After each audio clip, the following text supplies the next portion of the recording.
score 40-36.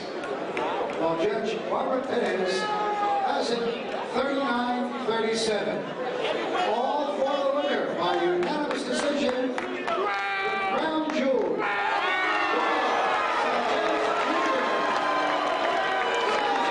You know it's AB, always balling, always boarding, a lot of bills.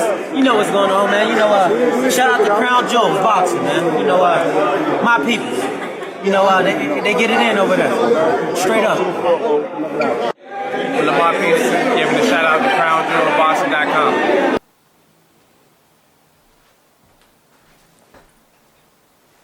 What's good, YouTube? Crown Jewel from Crown Jewel Boxing. Back to drop another gem. Busy day in boxing today. Not actually with competition, but two final pressers for upcoming fights this weekend, this coming Saturday. First would be Teofimo Lopez versus Sandor Martin. Okay fight. You know, much better card than the latter, though. You know, the undercard's decent. Main event's okay. I think Teofimo Lopez is still a pretty big name in that lightweight, junior welterweight division. He's now campaigning at 140, but still within striking distance of the other three great lightweights in Gervonta Davis, Shakur Stevenson, and Devin Haney. Also, maybe a man who many consider the #1 pound-for-pound fighter in the world today, Terrence Bud Crawford, former junior lightweight champion, former undisputed lightweight champion, former junior welterweight champion, current WBO welterweight champion. Terrence Bud Crawford will be taking on relatively unknown David Avenysian, 40-fight veteran, only has one defeat, but again, the general public, most of us don't, know much about him. He hasn't fought any big names, and this is his first time competing for a world title. First thing I'm going to say, the press conference. While I can't stress enough, I really want to see BLK Prime do well. We don't have any African-American promoters outside of Floyd Mayweather promoting fights on a major level right now. Don King has not been active as of, late years. Murad Muhammad, Butch Lewis has passed away a long time ago. And we just haven't had, the affluent or the big African-American promoters to impact the game on a big way like they did back in the 80s, 90s, and early 2000s. So to see, an African-American company and guy like Terrence Crawford partner with them, and even Blue Blood from Blue Blood Sports TV partnering to announce a new promotional company, I really would like to see them do well. I can't say that I'm all that optimistic with the lack of promotion, I'll say, and marketing for the card. There wasn't a whole lot of talk about the card officially until very recently. They didn't spend a whole lot of time promoting the card. I don't see how they break even. Like I said, there's not a whole lot of talk around the card.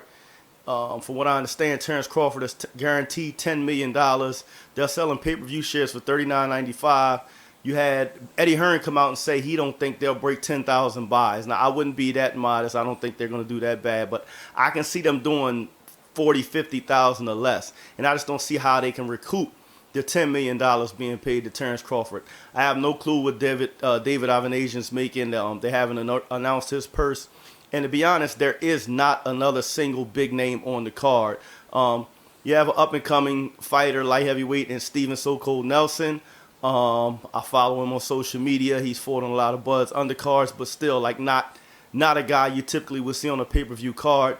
I mean, so much so the co-main event's a 4-rounder in Cyborg, somebody who, made her bones in MMA and is now trying to, take a stab at boxing. But for a pay-per-view card with a main event fighter of that magnitude, for the co-main to be a 4-rounder, it just doesn't look to be a card that would look like it could generate the kind of money it would need for them to recoup that $10 million being paid to Bud. With that being said, the press conference in itself, you just can see the difference. And like I said, I really do wish these guys well. I don't mean to be, raining on that parade, but they had some behind-the-scenes footage on YouTube where you can see the actual set, and it just didn't have that feel of a major Golden Boy or Don King Productions or Mayweather Promotions card. Like, you just didn't see the big production that you usually see in a fight of that magnitude. And like I said, I hope that doesn't carry into Saturday night, but it doesn't have the feel of a card that can generate that kind of money. Also, something that would, I think would be working against them, there is another pay-per-view card on the same night, and Teofimo Lopez headlined it against Sandor Martin. Now, while I agree, Terrence Crawford is a way better, way bigger fighter than Teofimo Lopez. But Teofimo Lopez has the much better card.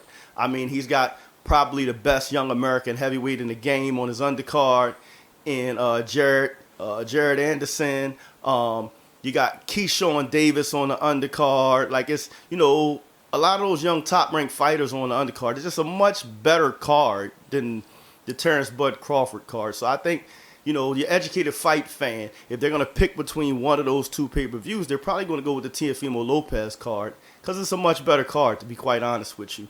Not only that, I mean, the Teofimo Lopez card stands to do a lot better because they're just not paying those huge salaries. I mean, Teofimo Lopez, I think, is getting, $1.5 million, and Martin is getting $500,000, and, I can't see nobody else on their card even getting six figures. So, I mean, they should be okay there.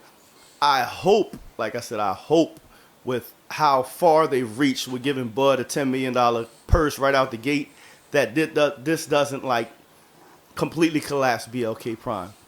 I hope it's not one and done. I hope they got some deep pockets behind them because I just don't see how they can get back into the green after fronting Bud $10 million with this card they have now. With that being said, on top of that, Bob Arum was active on social media today, and he made a statement. He was asked about, I think, who are the three top lightweights in the game, and Gervonta Tank Davis, Devin Haney, and Shakur Stevenson. And he was asked, how those fights would go if these guys were to fight each other.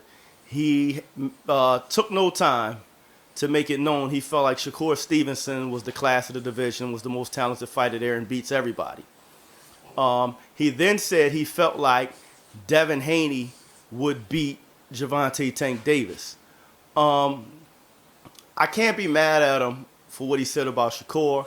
I don't think Shakur is head and shoulders above Gervonta Tank Davis. I think there's a pick'em fight. I do agree that Shakur Stevenson beats Devin Haney, but I think Shakur and Gervonta is a pick'em fight.